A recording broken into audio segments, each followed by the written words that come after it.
alle vitje en familie. Og bjør meg fram et gjør døver sammen med deg. Hallo?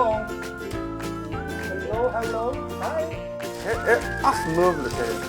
Et frukt og nekk grønnmette.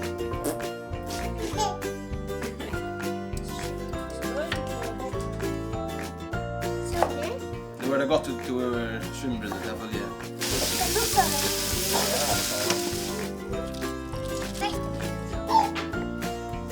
Jag är spänd på om det får äta grönmet för att det blandar samman eller nej.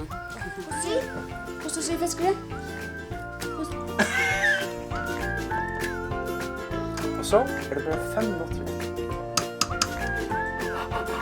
Vel fullkornsbrød. Altså, så spännande ut, va? Kanskje. Helt my fish.